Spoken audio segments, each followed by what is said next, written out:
Jane Street, the firm where FTX's Sam Bankman-Fried learned how to trade, is so far the broker-dealer of choice for issuers of proposed exchange-traded funds that aim to invest directly in Bitcoin.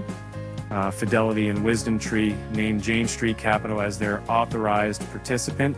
The industry's turn for the firm that's responsible for steering cash into and out of ETFs.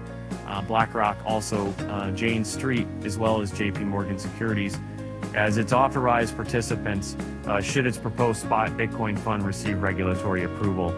According to an amended prospectus filed with the Securities and Exchange Commission on Friday, and Valkyrie said in its own filing that it also has engaged Jane Street Capital as well as Cantor, Fitzgerald and Company for the same role.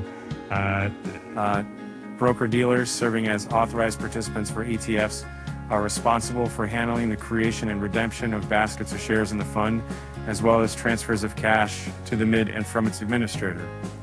Well, it's usually not hard for ETF issuers to get authorized participant agreements. Some industry watchers had expressed concerns that Bitcoin funds would have a harder time since cryptocurrencies are a newer asset class, according to Eric Balchunas, senior ETF analyst at Bloomberg Intelligence.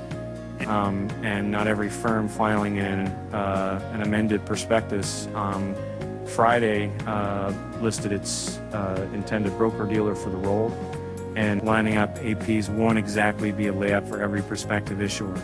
So this was an important step, said Nate Geraci, president of the ETF store.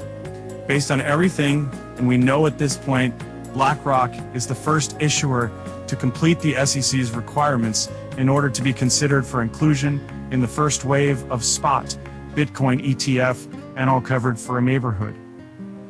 For the key, among other highlights from the amended prospectuses filed before the SEC's deadline on Friday, Invesco said that for the first 6 months its Invesco Galaxy Bitcoin ETF is listed, it intends to waive the 0.59% fee on the first $5 billion of assets. Fidelity's filing lists its fee as 0.39%, which is the lowest so far.